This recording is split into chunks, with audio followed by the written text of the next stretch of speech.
Japan officially started to discharge nuclear contaminated wastewater from the nuclear leakage accident in Fukushima 2011 into the sea on August 24th. And the project is estimated to last 30 to 40 years.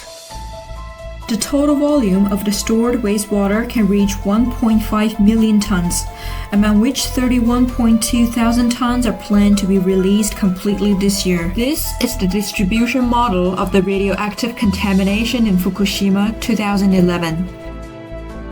Radioactive elements will soon spread out the global oceans, and cities along the Pacific Ocean will be the worst hit region. These events should be singled out as the nuclear contaminated wastewater is completely different from the nuclear wastewater other countries are releasing. So this is a simplified structure diagram. Typically, the cooling water has no direct contact with the radioactive elements in the reactor. It is called nuclear wastewater and could be comparatively easily treated and discharged into the sea.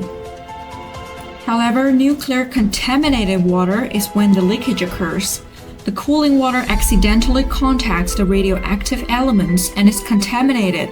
It is much more toxic and radioactive than typical nuclear wastewater, implying that the difficulty of handling it to emission standards cannot be compared to nuclear wastewater. It is known that Fukushima Daiichi nuclear power plant leakage accident and the Chernobyl nuclear leakage accident are the only two today that are assessed as the top level of damage. It must be convincing long-term documents that support Japan is completely capable of handling such a large amount of contaminated wastewater with efficiency and consistency, provide comprehensive introduction to the future impact of the whole ecosystem. And if not, out of international social responsibility, such a massive project should provide detailed, adequate, and practical public guarantees, not just some lip service causing international concern. Who will take this responsibility of health risk for our future generation? How do you take on this responsibility? In what ways can the government compensate their people for this? Suppose Japan cannot answer this question in detail and take action. Does that mean any country could follow this path without providing long-term supportive evidence and convincing the public before the project starts officially? Does that mean people are taking risks without any formal composition or guarantee and sufficient knowledge because their opinions don't matter? In this video, I'm going to update some information about the emission according to the paper published by Dr. Ken Boesler. The original article in Science magazine in 2020 recently featured by a master's student on the environment, Sarah Hackman, and Dr. Tilman Ruff in Melbourne University, along with the information provided by TEPCO official and other academic or official resources. The video includes the following three parts: inadequate proofs of technology capability, underestimation of bioaccumulation impact on humans, international responsibility and violation of the United Nations Convention on the Law of the Sea.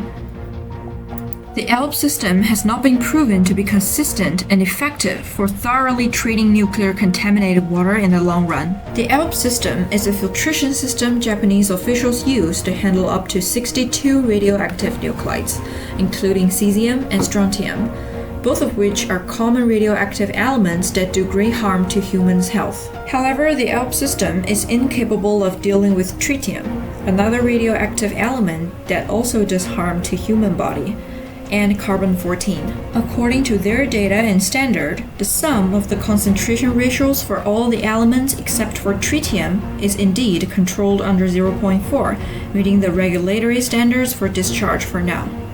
However, the water must be repeatedly purified before it goes to the next stage, since 70% of the stored contaminated water now is still way above the emission standard, with high concentrations of radioactive elements. It has yet to be proven that ALPS could deal with such a large volume of contaminated wastewater repeatedly and continuously in maximum load with assured quality.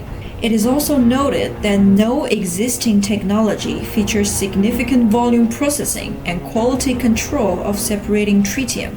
This directly leads to the uncertainty of the entire process in 40 years. Even if Japan dilutes the contaminated wastewater treated by the ALP system to reduce tritium concentration, the problem is that the total amount of tritium, approximately 780 trillion becquerel, will be released into the sea anyway. The radioactive element will be spread to the whole ecosystem, and it will stay inside the organism, which leads to the second key point. Japan's sea discharge behavior has expanded the impact of radioactive elements on the biosphere, leading to the emergence of too many factors that currently cannot be explained and guaranteed by science. This is important because no one is willing to take on possible risks without full knowledge, especially when this responsibility is not caused by our improper treatment of nuclear contaminated wastewater back to 2011.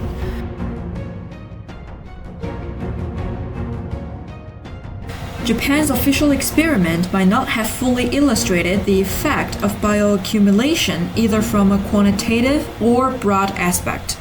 There are still loopholes in environmental impact experiment for tritium, especially on humans. Japan mainly focused on experiments limited to individual performance living in treated contaminated water. The experiment is to examine tritium concentration from two groups of marine species, including flatfish, abalone, and other seaweed species. They concluded that the tritium concentration is below the standard and could be naturally metabolized if the species return to normal seawater.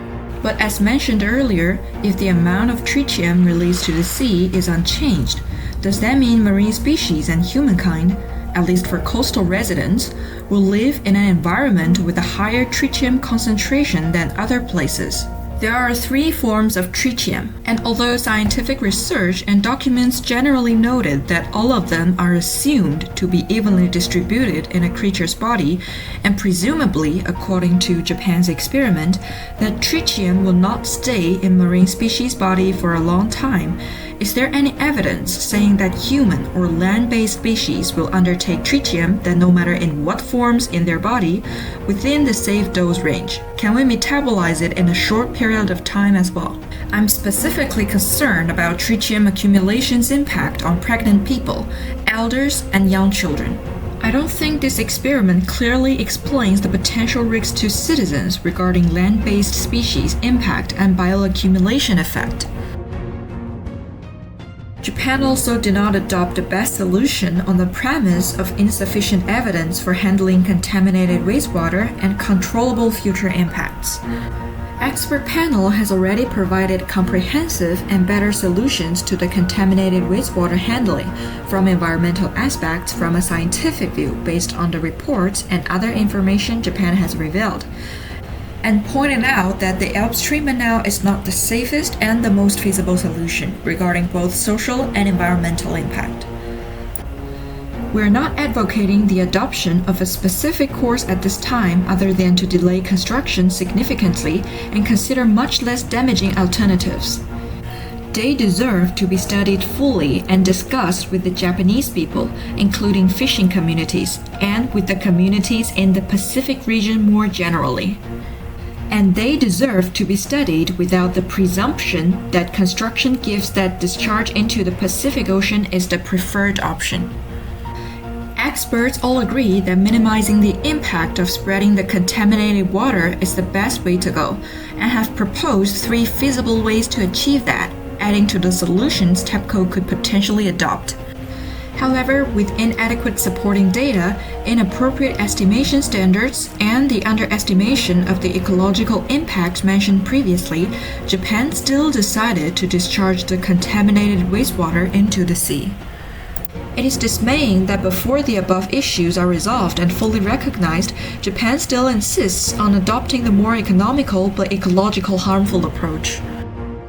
By releasing nuclear contaminated water into the ocean, it is essentially splitting the responsibility and damage to all humankind that is supposed to be Japan's. Japan's current actions may have already violated the United Nations Convention on the Law of the Sea. The Japanese government must follow through on its commitments to the international community and critically consider alternatives for wastewater disposal. The discharge is planned to go on for 30 to 40 years, and radioactive wastewater will continue to accumulate.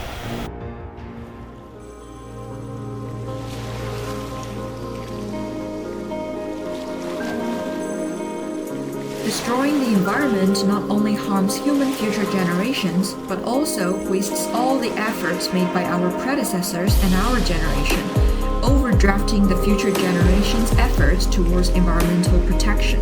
As an individual, we can promote the hazards of nuclear contaminated wastewater, understand the prevention of nuclear radiation hazards from nutrients, and reduce unnecessary consumption. The longer Japan discharges nuclear sewage, the less likely our descendants are to see the ocean today healthily. Protecting the ocean is not only the responsibility of scientists and governments, but also our concern for all life.